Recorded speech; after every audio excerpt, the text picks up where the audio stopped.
fighting soldiers from the sky.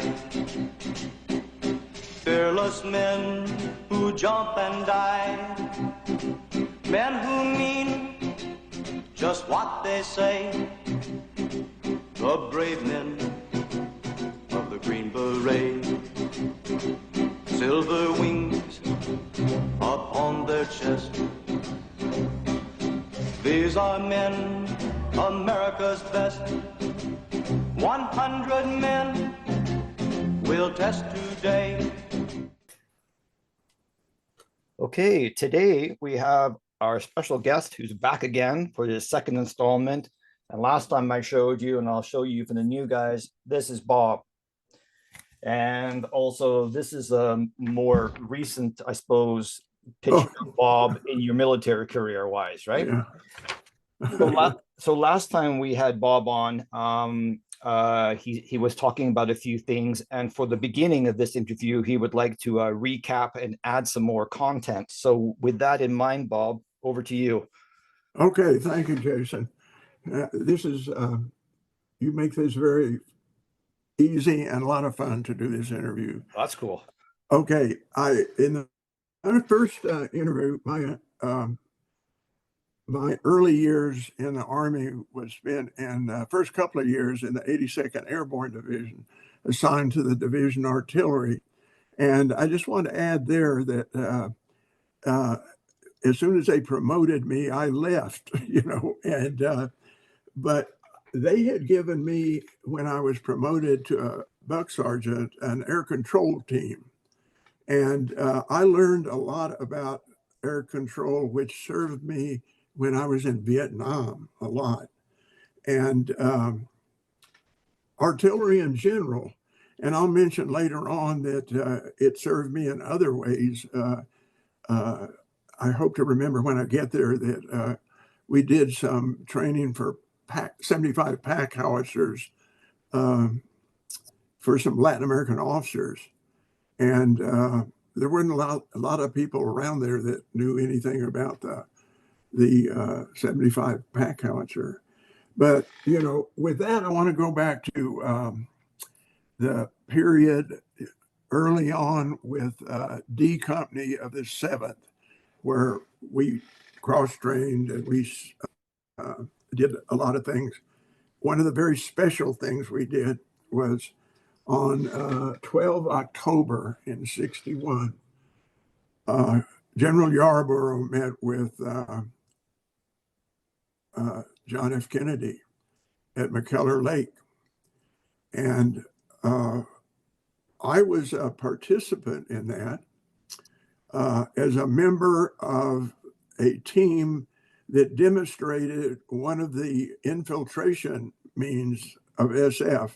If you look at their patch on their shoulder, there's three bolts that indicate air, land, and sea. So we had full gear on, rucksacks, weapons, and all of that.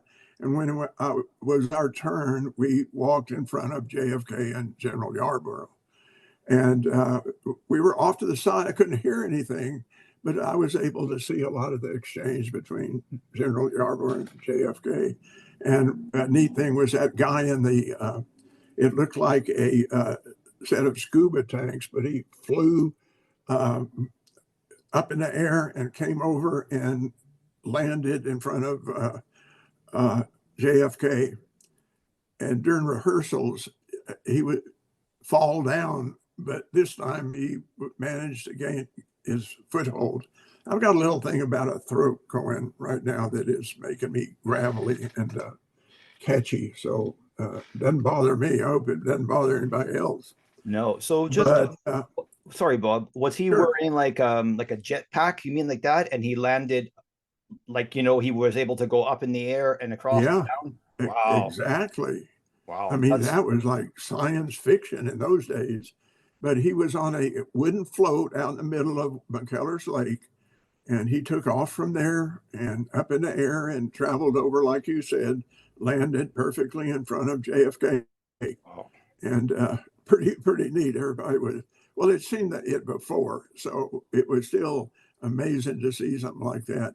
I think everybody was saying, man, I hope I don't have to do that, you know. And Now, another, just as a side note, sorry to interrupt you, but can you tell the public? I mean, it was JFK who really got the special forces going, right? He wanted.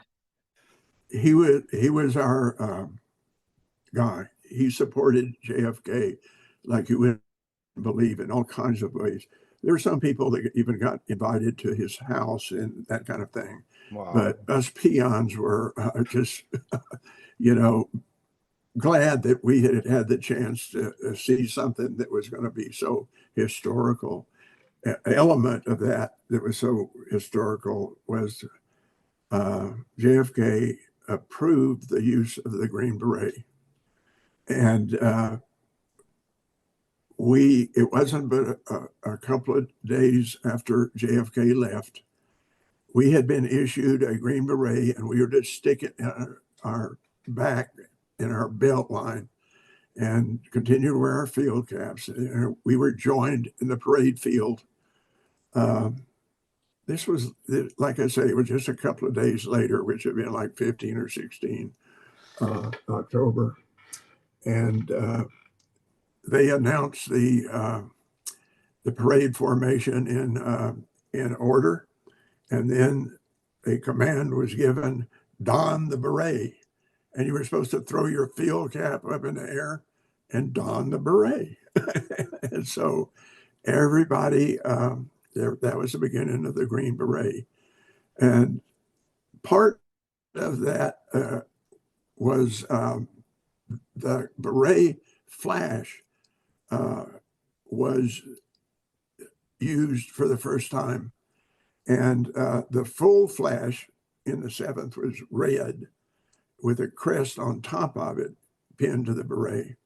If it was a full flash, that meant you had completed the Special Forces training enough to be a real SF operator.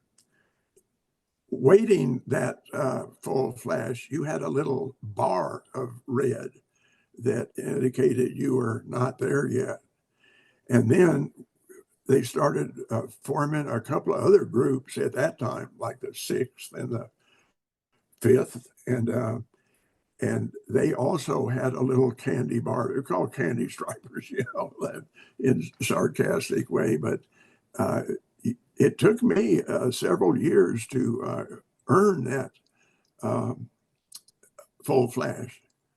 But I did. And I was so happy with that. So anyway, that's pretty much what I wanted to correct from that period of time.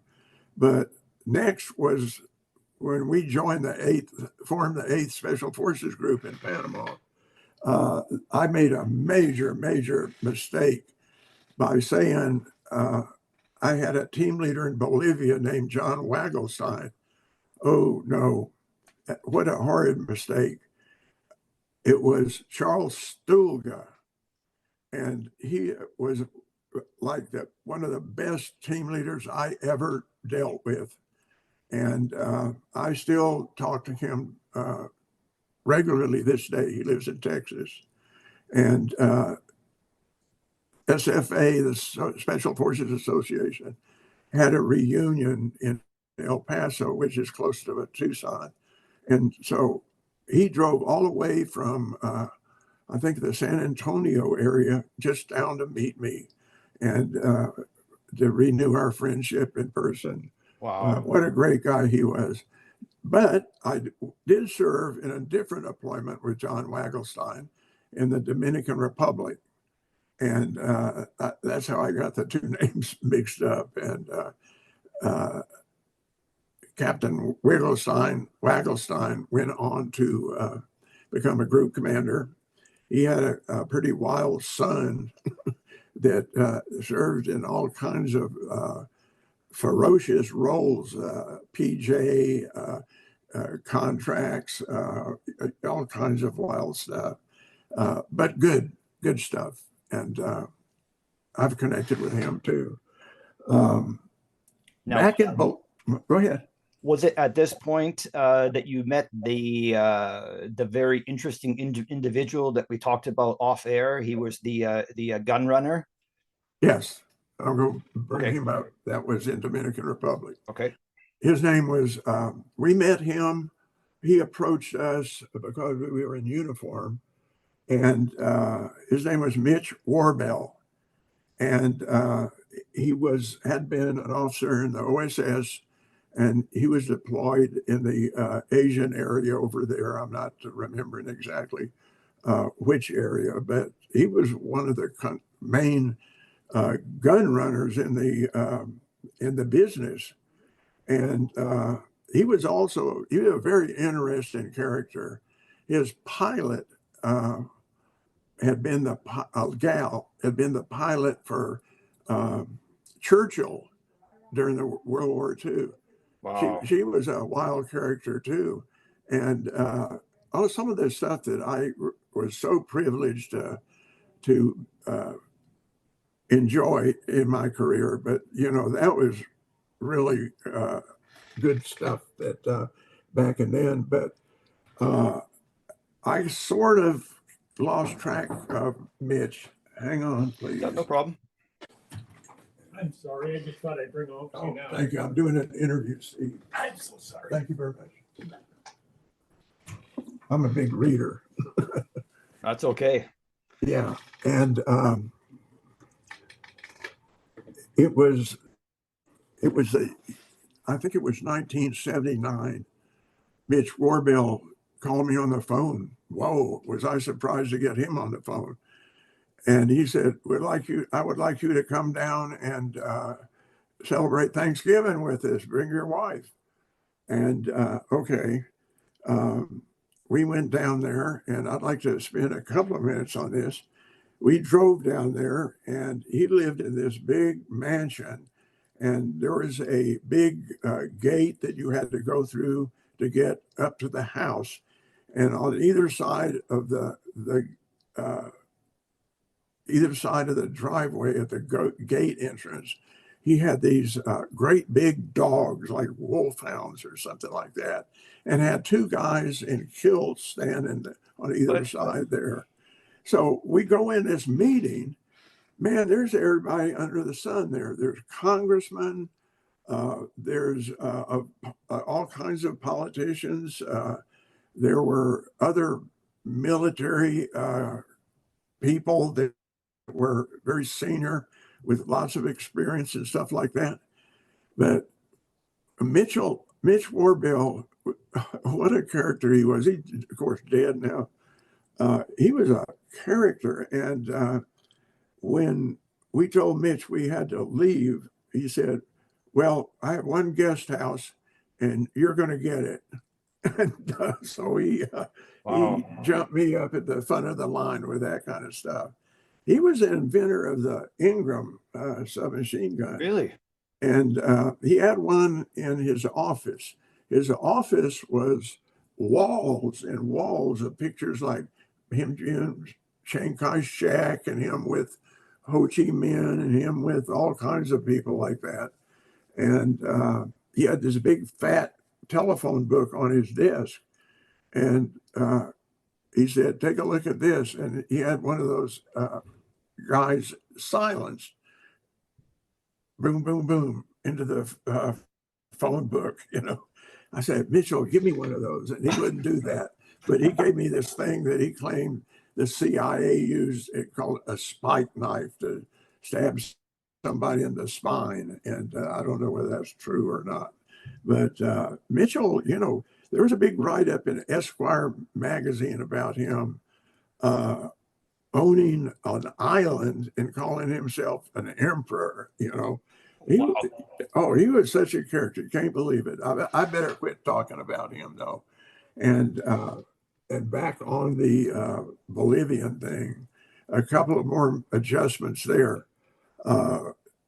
Captain Stulga, the team leader, did accept some of these Indians with bad teeth in for our medic to look at.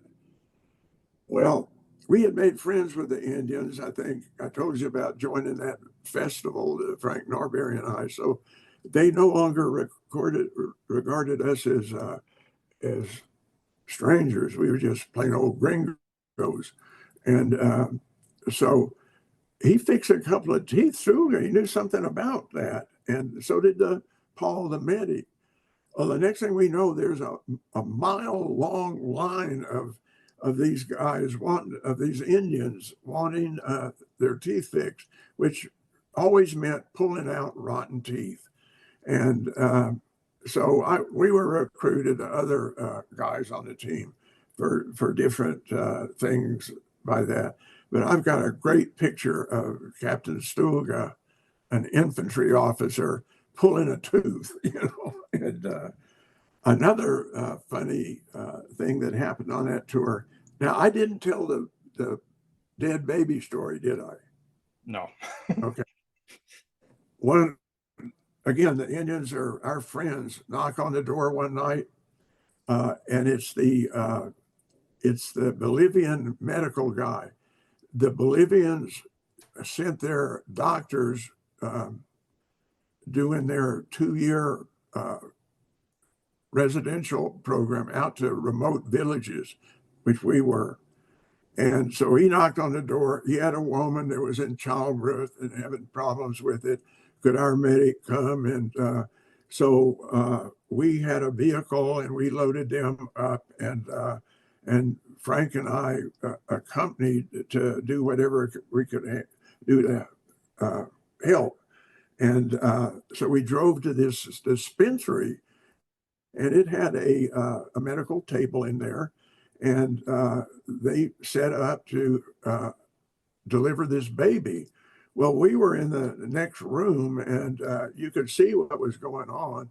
Paul was standing ready to take the baby as it was born. And it started, and the baby did kind of shoot out. And Frank and I were horrified, and into Paul's hands and slipped onto the floor, hitting head first. Well, the baby was dead. Well, SF, or if you don't know SF, you would understand that our medic got the nickname of Dead Baby. And there was people like, that was skeptical in our culture. I can't think of really anything else about that tour. Right after the Mitchell WerBell Thanksgiving, he also had a business with all kind of equipment and some military type stuff. And one of the sons took it over in Powder Springs, Georgia, but I was never interested in that kind of thing. But it was in a year following that Thanksgiving meeting that I retired and went back to Tucson. Wait a minute, I'm jumping way ahead. Sorry. That's all right. After the tour in the 8th, I went straight to Vietnam. I think I mentioned that. Yeah. And joined the Mike Force. I will talk about that again. But I did want to say that the battle I referred to was quite a thing. And S.L.A. Marshall wrote about it in one of his books, West of Cambodia. And it was horribly inaccurate. S.L.A. Marshall was noted for his, he was the military historian, noted for his tales to be put together by interviewing different people to get an idea of what the accuracy was, because, everybody just knew their area of something. They didn't know the whole scope of what's going on. So I was kind of offended by that, and mainly because he didn't give credit to our Montagnards that helped win that battle. And we had been attacked by a reinforced North Vietnamese battalion. And I could talk about that for a while, what happened in the battle, but unless you want me to, I won't do that. No, I Yeah. mean, I think people want to know, about those kind of things. Okay. Well, when I read Marshall's book and I wrote him a letter and I said, "Hey, boss, you didn't interview anybody for that. Where'd you get that information?" Well, he told us or told me, and I'm not going to share that out who it was, but he had gotten this information and it was highly inaccurate and canted to one person rather than anybody else. I don't want to discuss that Yep. point though. Yep. And, but that, that was a battle that I mentioned where our Bado interpreter, Bado, got shot through the neck and Right. continued to get his fellow Montagnards to shooting. And again, I mentioned that we still were stuck with World War II weapons. Right. So the NVA had all kinds of modern stuff, yeah. And thank goodness they didn't have anything like flamethrowers, which entered into our history later on. And but they did have the heavy machine guns at 12.7. In fact, we captured 2 of those. Now But that was just to interrupt you or interrupt you, sorry.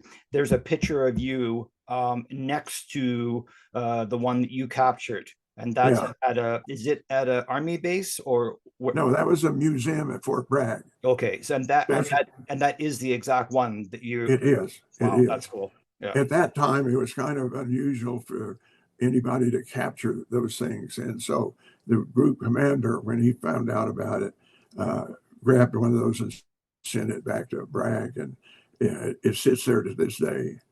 And but the battle itself was pretty interesting, how it evolved and what happened and everything. But unless we want to talk about some details about what happened, unless you want me to go into it now. I think no. So. You said I'm going to talk about it a little bit. We had been sent.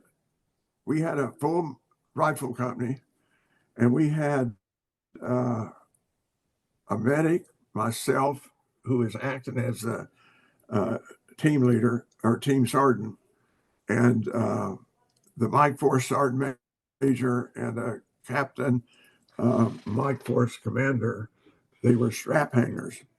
So we had a medic and me and one other American. And we had been assigned to do flank security for the 4th Infantry Division as they swarmed through is that a word? As they moved and through the AO. And we had our own AO. And so we were sticking at the flank. And we did ambushes along the way for the first couple of days, and we did a lot of good. We took a lot of material and put down a lot of people and everything. But one night, the team leader, oh, Jesus, sorry. Hey, I'm doing an interview, please. Oh. she knows now. Yeah. Sorry. Where was I? The team leader decided to take take the 12.7s and a couple of POWs back to the rear. So he brought a chopper in and he took off. And so just another way that the NVA knew where we were. They were following us. You could see it. And so we pulled up along this dry lake bed for the night. Well, Frank Huff and I were sent across the lake, and over there was a trail that was really more of a road. It was so big, well traveled too. Whoa. So we set up an ambush there and to spend the night, to see if we could do some more damage. Well, the dawn was barely breaking when coming down that road was a NVA formation. They were in formation, marching towards it. They didn't know we were over there, Wow. Frank and I. And so we engaged them, and they fell back, and we fell back across the lake bed to join the company. And, that actually was believed to have cost the NVA the battle, us starting it. And they were well known for knowing not what to do when their tactics didn't work. And that was established throughout the NVA's history over there. And so it was interesting that we just got back over across the lake bed and without anybody seeing us or any casualty. They didn't even shoot at us because they were marching backwards. Wow. And but they came around the end, and by this we couldn't get artillery support. But about the time we got reunited with the company, we had air support. Oh, bless those guys! I helped with the control stuff. Thank you, 82nd Airborne, for doing that for me. Helped direct a lot of the airstrikes. Oh, the NVA couldn't stand up to that, and or our counterattacks, and we did them horrible damage. And it was over a couple of hours later. It didn't last that long. A few hours. I can't. Never did understand how many hours. And by that time, a 4th Infantry Division sent one of their rifle companies in to see if we needed help. They landed and took up positions, everything, but the NVA were long gone. But one of the interesting things I thought that they did was they brought in a little bulldozer and dug this big pit that was used as a grave site, and they policed up all the bodies. We had already got the weapons. We got all the weapons, but so it was just bodies, and they piled all these bodies into this pit. And it was many years later, like 2 years ago, that I got in contact, or some people got in contact with me, and wanting to know about helping the NVA locate grave sites. And I was all for that, Yeah, I respected that a lot. We spent a lot of time trying to trim that location down, but for some reason, I don't know whether it was lost in translation or numbers or what. I knew I could exactly point out where it was on that lake bed, that mass grave, but I don't think they ever found it. That's very sad. And but I respected the enemy a lot. I didn't call them names or disrespect them in any way. They were very professional, down to the lowest private. Did you ever have a chance to speak to an NVA guy out? I mean, through like an interpreter? Yeah, sure. And it just sounds. Were you surprised at when you were talking through the interpreter? Were you surprised at what you heard, or were they just normal people, or that's an interesting question, and I can answer that with some accuracy. But talking to their POWs, it was almost always their lower ranking guys that didn't know a thing about anything if they were supposed to go forward and shoot when told. That was what they were. There was one guy that was a real hardcore NCO them that wouldn't say anything. I remember him well. It didn't end well for him, which was a shame.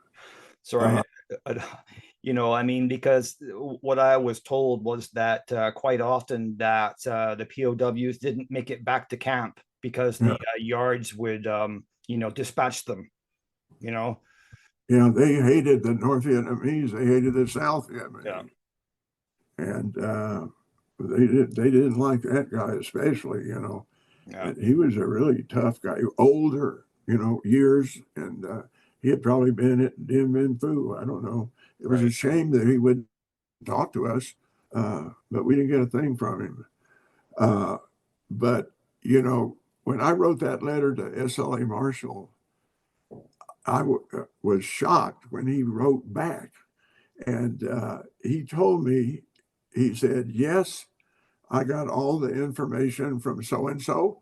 That's not my normal style, but I hope you will, you know, continue on your career and have a great time and, you know, all that kind of thing. So I took my copy of West Cambodia and the letter and gave it to Jason Hardy. And so he has it. I don't know what he did with it, you know. But cool. I like Jason Hardy a lot too. You've dealt with him too. You know what kind of guy he is. Yep. So now, just I have a question for you, and I feel sure.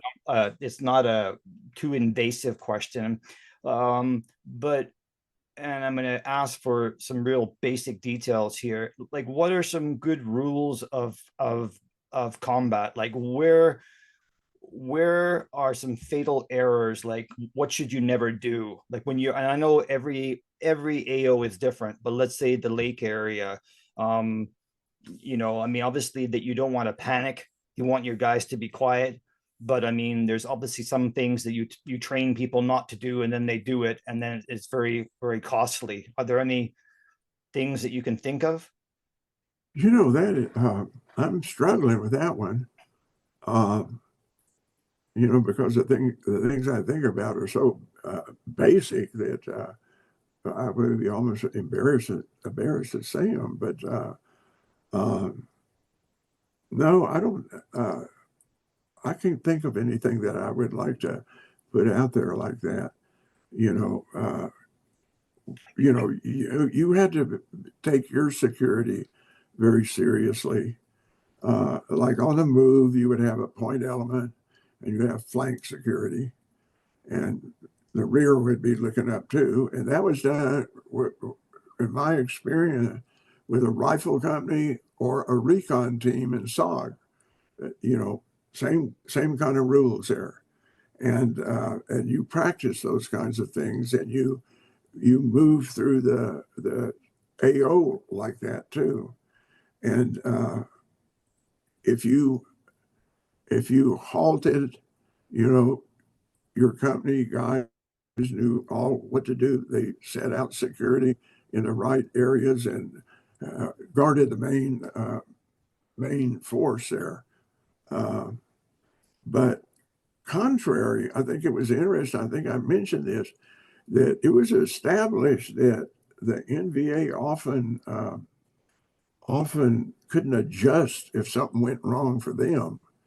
And that was very much the case on the dry lake bed battle. You know, Frank and I being over there and tackling their company, we believe, because we picked up some weapons over there, that they were going over there to set up to take on the company or block the company from that area. And but we picked up a lot of equipment there, and we lost one old machine gun in the initial contact, but I think that was the only thing lost in all.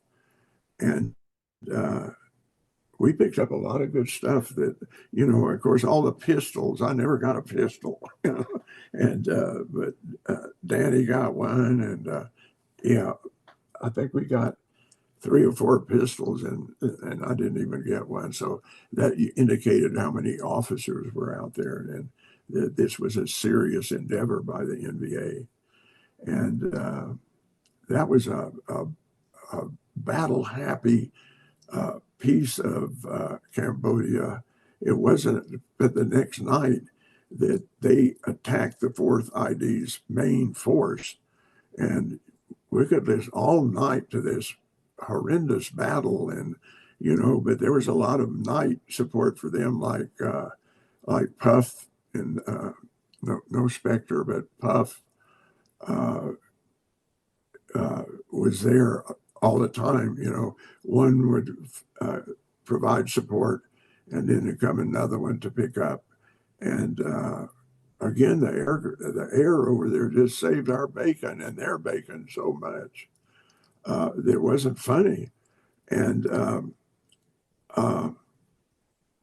lost my train of thought. That's okay. Don't get old. Yeah. You sent me a picture, and that picture was of an M16, and it had a bigger clip than what would be issued. And I know that John Plaster, that he actually ordered some like 40 round clips from the stateside. So that was one interesting thing. And then also on that rifle, you also had a red dot scope, which I was quite shocked to see, just that it was out that early. And so do you recall, like, and also as far as the magazines, I know that if they weren't from Plaster, they were from some of the Filipino technicians. They would at base, that they would fabricate them. So do you recall anything about the magazines or the scope? That was pretty. I do. Those magazines, the banana shaped magazines, were government issue. Wow. To us, and we were issued the M16 and the M60. Oh my God, that machine gun!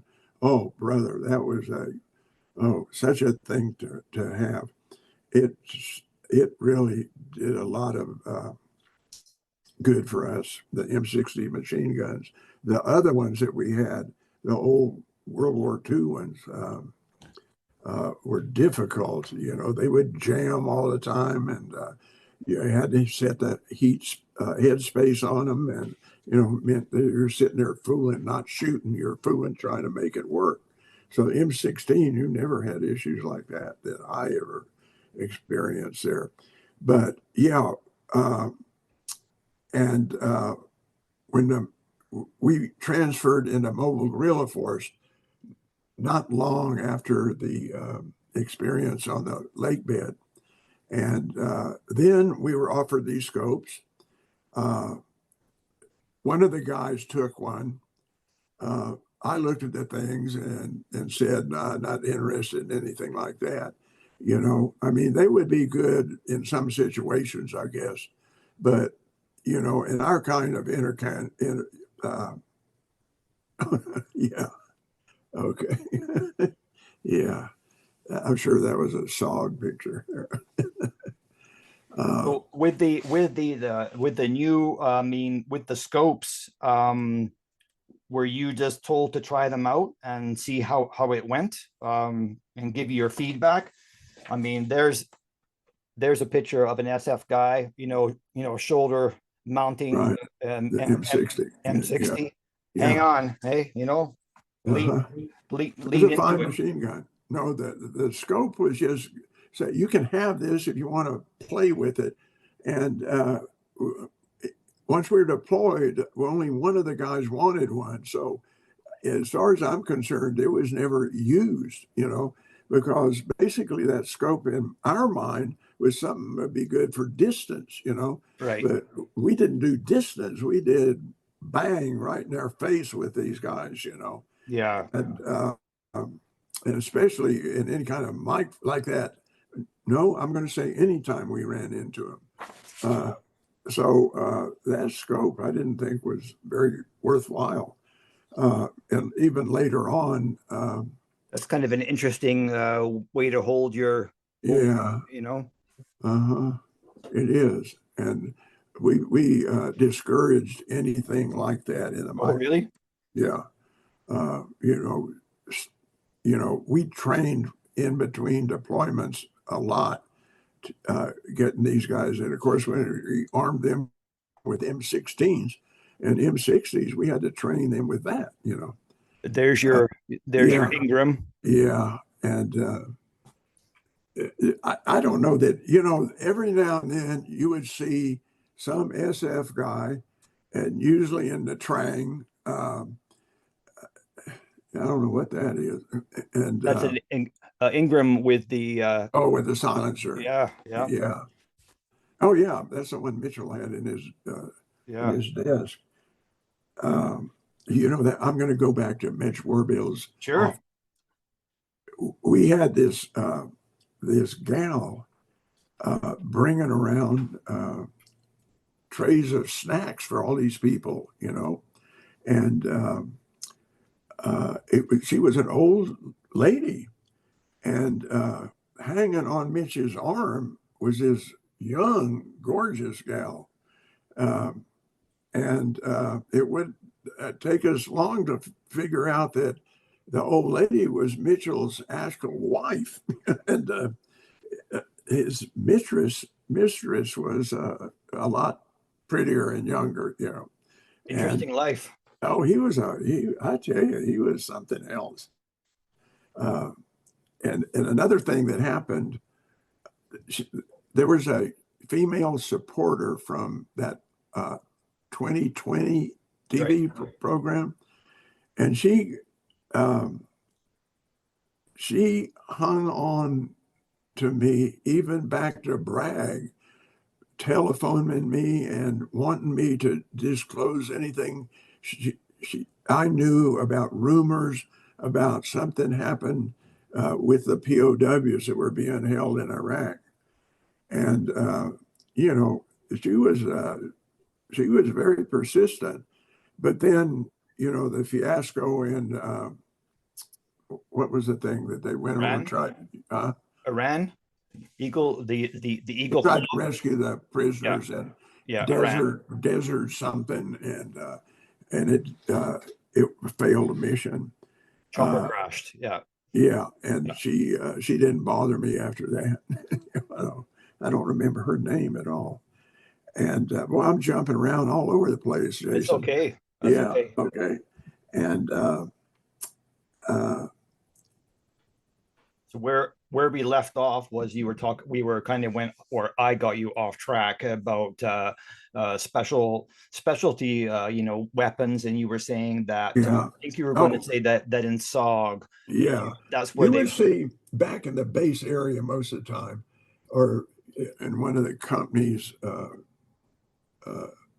B company positions, you would see these guys, Thompson machine guns or Ingrams or Sten guns or something like that, that we all thought these people were just profilers, and I did not allow any weird weapon when we were deployed to mobile guerrilla force. I remember one time Chuck Fry, who is, oh God, I love Chuck Fry. He was a team leader. He died not too long ago. He was a plank owner in SF, and he was a team leader. And for some reason, we filled one of the positions, a guy from an A team. He came with his Thompson machine gun. And Chuck asked me, he said, "What do you think about that guy?" I said, "We don't want him." And I thought that kind of thing revealed a lot about the individual too. And I didn't care for that kind of thing. I was still pushing the quiet professional kind of thing and all the things it entailed. So we sent him to the rear, but he would have required a different kind of ammunition. yeah. And that was problematic. So the guy didn't he didn't get to stay with us. That's the thing I've been looking for. Now here's a question about high tech, and then we'll go back to your agenda Yeah. that you have written down there. Sure.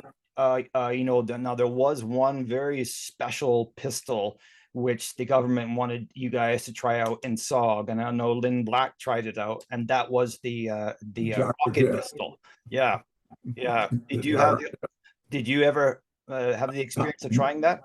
I saw it, and it was not very consistent, and it looked like a bee coming out of the hive at full turn. You couldn't tell where it was going to go. No, nobody would ever carry something like that. Yeah, The I know it was carried into a battle with SOG, and really.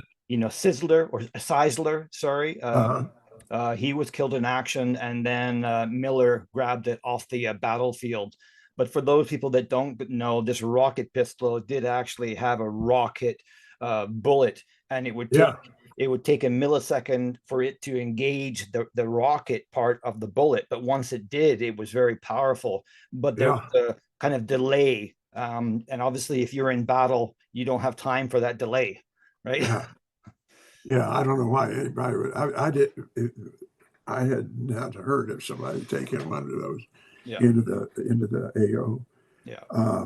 So back to your agenda. So just to give you a timestamp here, we're at 45. So we'll carry on for another 15 minutes, and then we can have you on again next week. Okay. Yeah, it's going to take another time. We won't get to SOG yet. No, that's fine. Okay, that's good with me. Cool. And okay, I think I did 4 mobile guerrilla force operations. Those were tough, and I told you about things like leeches and skin fungus and all that kind of stuff like that. But we did a lot of good with those operations. We were bait, and they did not like us, so they came after us. And here comes the air, and they why they couldn't figure that out, I don't know. But I want to mention one more thing about the NVA. If something didn't go according to Hoyle, they didn't know how to react. I understood that the Chinese and the Chi-Coms in Korea, it was the same thing with them.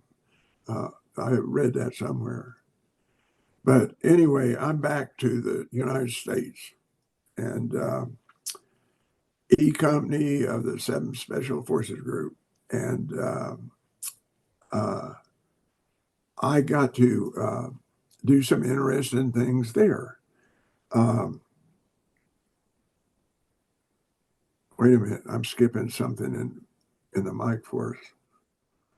We had the battle, and then the next thing that happened was we trained the company, airborne trained the company, and then started the mobile guerrilla force stuff. So I talked about the yards about that, how they weren't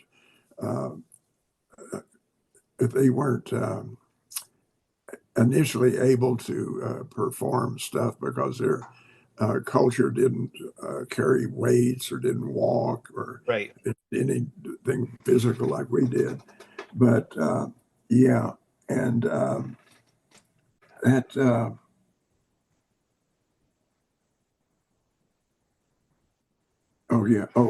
E Company. So I got picked to train a bunch at Bragg on a couple of other guys with this 75 pack howitzer. I don't think it was ever deployed though. A-camps could have used it, I guess. I don't know who else would have used that, but we decided not to even carry a 60 mortar with us. We did one time, and that was enough. But we also had the new steerable canopy come out, and I got picked to train with on our people, the steering canopy. Oh, what a nice thing that was. That saved a lot of broken bones. And, with that and the Cape well, does anybody ever told you about the Cape well, why it got developed or what it did? Okay. I have a great story about how I became claustrophobia, but that's later on in life. But the first, the 101st Airborne Division had a mass jump, and in high wind, and you could not get that canopy deflated in high wind. It would drag you. And they had about 15 deaths and all kinds of people injured from being dragged around by those canopies. So out comes the Cape well, quick release. You just pull a cover and push a couple of buttons, and you let one side go. And no longer you had to try and get up and run around the canopy. That was what we were taught to do before the Cape well. Well, just to stand up with, all this equipment, had to use rucksacks and all of that kind of stuff. It was just impossible to get up and run around the canopy. And and the general's name, help me out here, Jason. I'm doing a main general in Vietnam. Westmoreland? Westmoreland. He was the commander of the 101st when that happened. Yeah, Westmoreland. And I was having one of those brain attacks there. And so then, but besides those kind of things that we did while I was in E Company, we also did stuff like be an aggressor force for some field exercise or something like that. We did some of that for the SF school, Robin Sage operations, and I'm not sure they called it then that early. I don't remember. But next comes orders back to Vietnam. And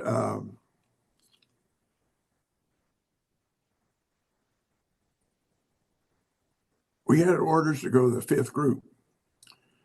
We got to the 5th group, or not, we got to the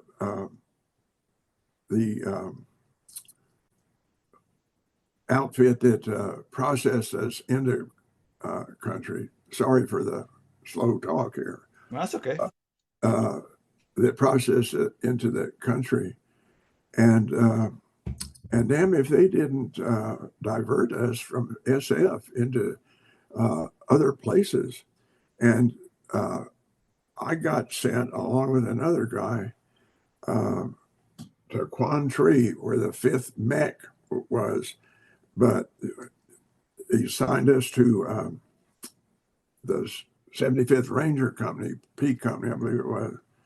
But, we were like, to them, we were like pariahs. They didn't want anything to do with us, really, and we would tell this young commander that, we could help. We do anything you would like to do. Well, I wasn't there very long because there was a SF launch site, or SOG launch site at Quan Tri. And I don't remember exactly how, but I ran into Hobbs, who is now a sergeant major. And he said, "What are you doing down here?" And I said, "That." He said, "You want to come with me? I'd love to get you away from those people because I'd like to do a payback on you."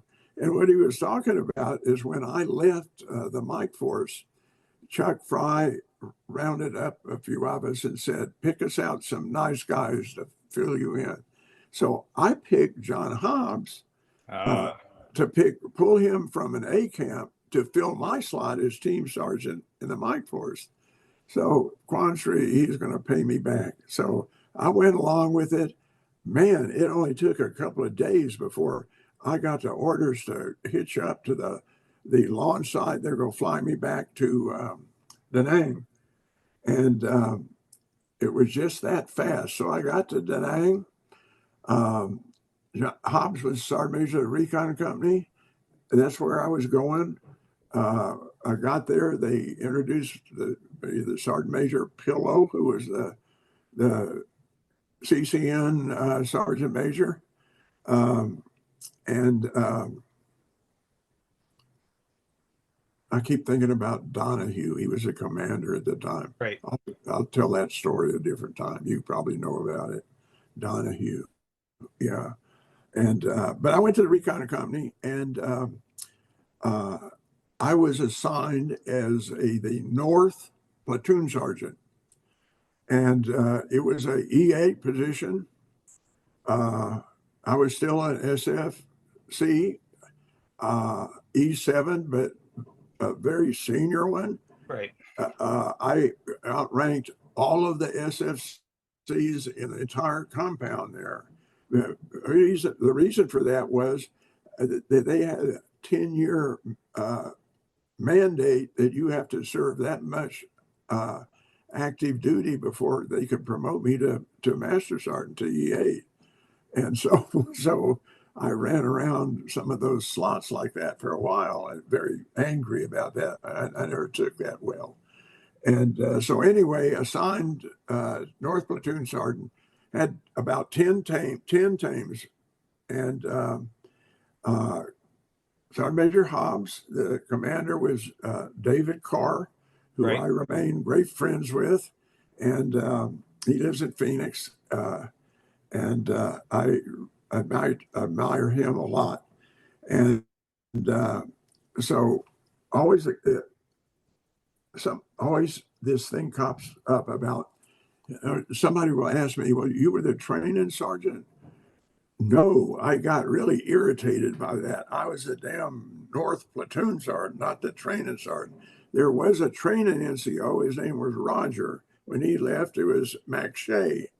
But what it was in one of, I think, Jason Hardy's book, I was in it and they identified me as a training sergeant. Well, no, I'm a North Platoon Sergeant. What did I do?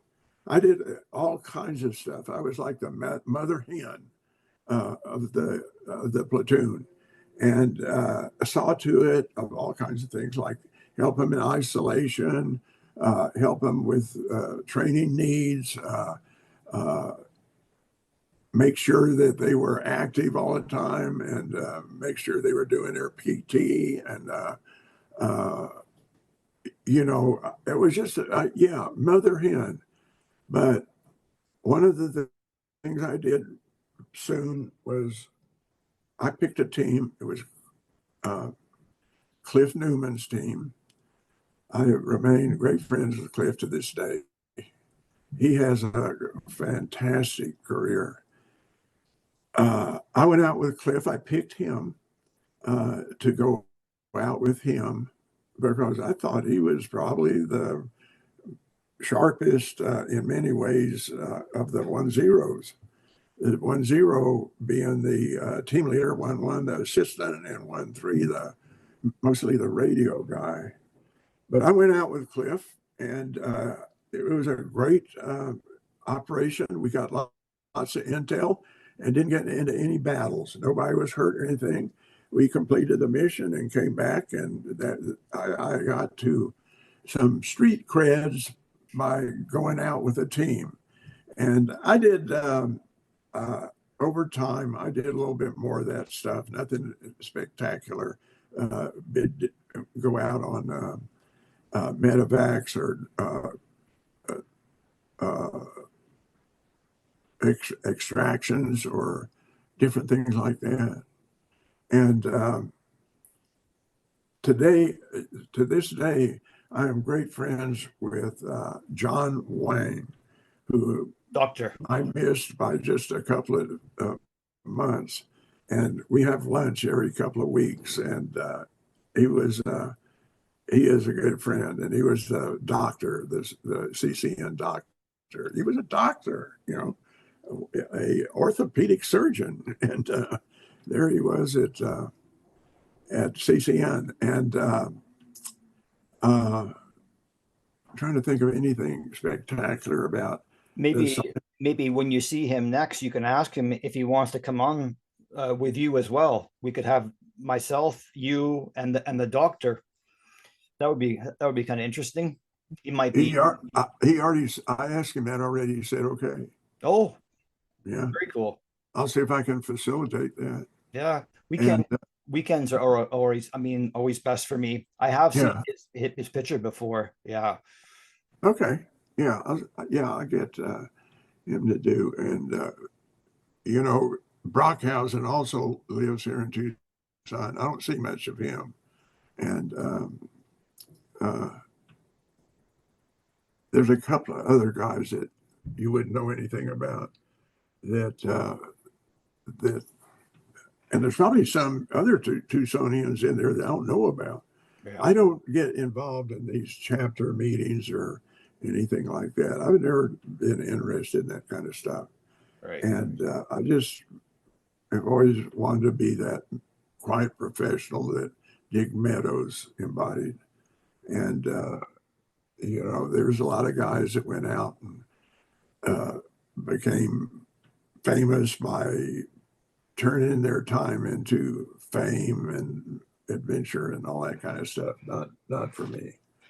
But anyway, back at CCN, you can ask questions about most anything I did. Assisted, one of the things that I always assisted teams with, and David Carr and I would go help them with briefbacks that they did before deployment there, and that was done in front of the commander, Donahue. I'll save Donahue for another time, or maybe I should just talk about him now.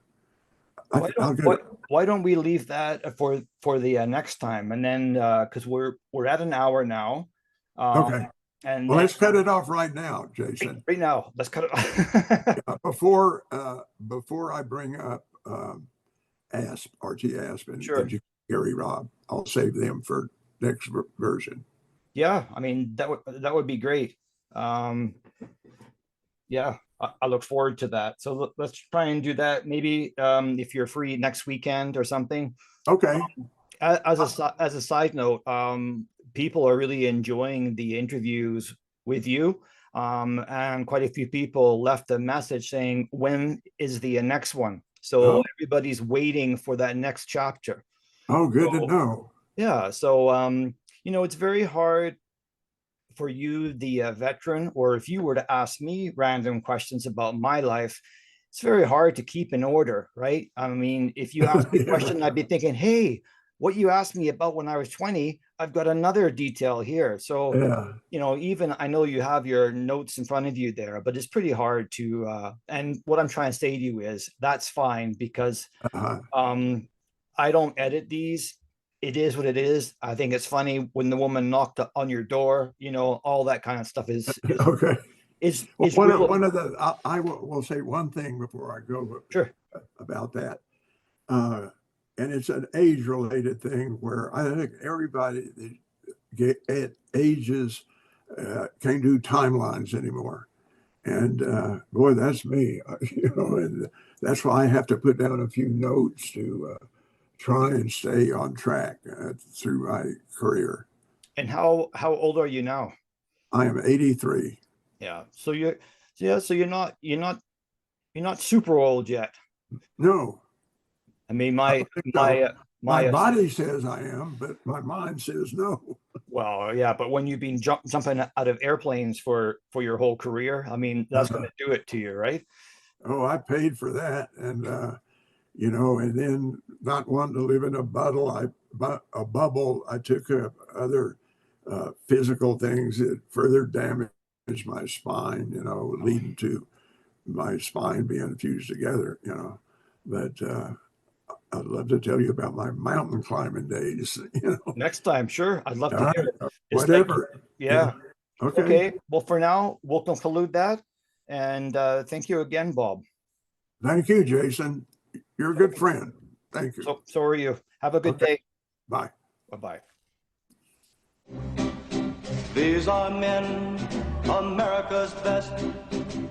100 men will test today, but only 3 win the Green Beret. Trained to live off nature's land, trained in combat